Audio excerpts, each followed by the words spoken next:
So we are in the 12th Shirt Garden, sampling on Easter Sunday some Italian Prosecco Spumante, which is very nice. Mark is playing basketball, so he's not joining the blog today. Yeah, I'm not joining the blog.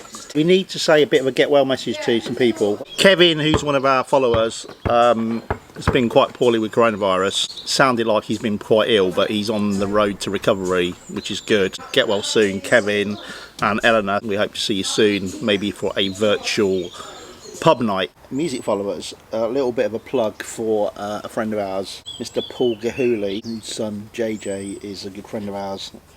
Appeared on a couple of vlogs. If you like your soul music, he has a live stream while you're stuck in your house called Soul Isius. Follow Paul on, I think he's on Facebook, so you can listen to some music. Anyway, today we thought we'd do a little bit of a review, because you're probably fed up of painting, decorating, doing your garden, of our reading for the summer. If you are a football coach, 3 great books for you.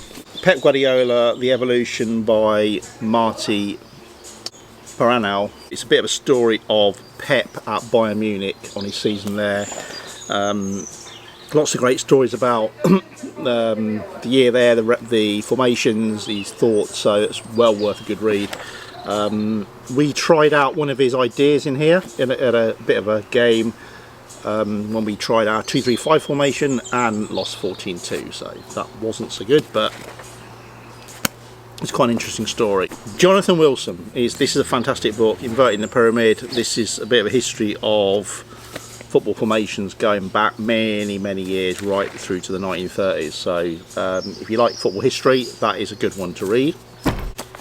Definitely one of our favourites, Jed Davies. He's wrote a book about Barcelona as well, but this is our favourite one about Marcelo Bielsa. We use this extensively at our training sessions. Lots of drills, tips, good stuff in here. Carla's here in the video, bringing me a cup of tea. And now we've got some reading books. So Dominic Utton, Real Football Factories. If you're kind of an overseas football fan, this is a great football series. You can find some of the videos on YouTube. Danny Dyer visited lots of countries basically in a period of time, so that is a good book to read. Brilliant Orange by David Winner.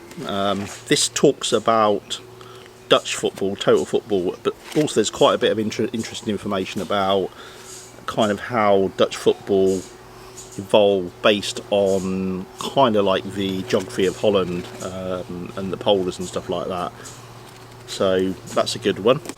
Kettering Town fans, I'm in my Kettering Town JP Martin shirt, which was one of my favourite shirts. Paul Gascoigne played for us for 39 days. He was player manager. Steve Pitch wrote this book, so he's obviously a local person, but it's quite an interesting story about Paul Gascoigne's time at Kettering Town. There's some quite funny stories about when he was in the boardroom opening up the drinks cabinet as well and stuff like that, so that's a good one. For Arsenal fans, a bit of a sad story, but it's a really interesting book, Tony Adams Addicted, about his addiction to drink alcohol and things like that, so kind of going back to the time of Euro 96. Fantastic book about Argentinian football, Angels with Dirty Faces by one of my favourite writers, Jonathan Wilson. It talks about the history of Argentinian football going back to when the immigrants arrived in Buenos Aires. Lots of great stories about the dictatorship in Argentina, the effect on local football, Argentinians, success in the World Cup. Really good story.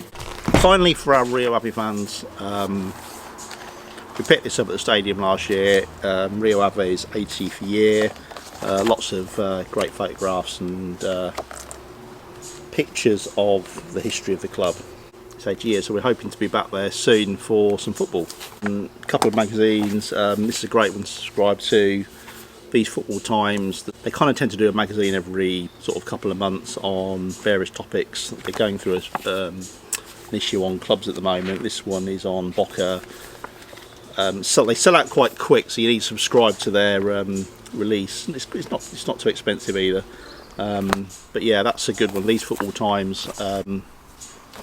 And finally, our magazine, we get the Blizzard, another Jonathan Wilson one. We've got this issue, we've not quite read it yet, but there's lots of great stories here about Newell's Old Boys. There's some stories about Portuguese football, East German football.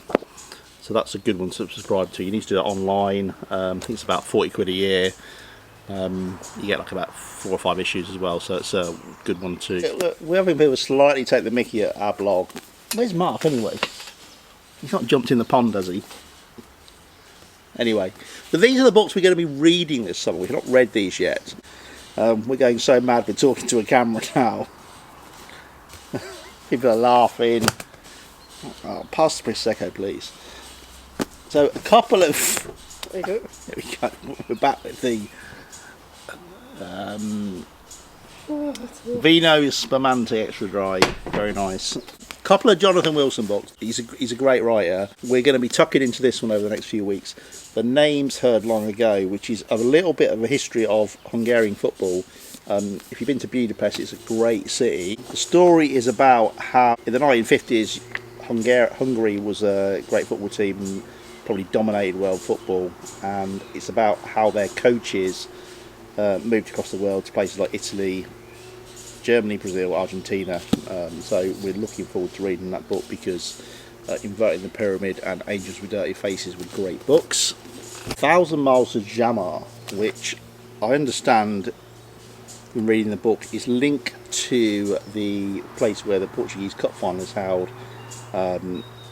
And this book is written by someone called Filipe de Avilés. Is that how I spell it? Avilés, I've been told. So it's quite an interesting story about how he follows a team in the very, very first qualifying round of the Portuguese Cup, and then goes to watch all the games of the winners right through to the final. So we like our Portuguese football, so I'm tucking into this one at the moment. The stage they're at the minute is they're in the Azores Islands with a team called Santa Cruz de Graciausa. Have I got that? And they're playing Sport Club Moritimo in the first round. And there's also a game between Graciosa FC and Casapia. I think Casapia won, so I haven't got through to the next game, but we're looking forward to reading this story because we like our Portuguese football, and we're wondering whether Rio Ave will appear in here. Arrivederci, it's 1-on-1.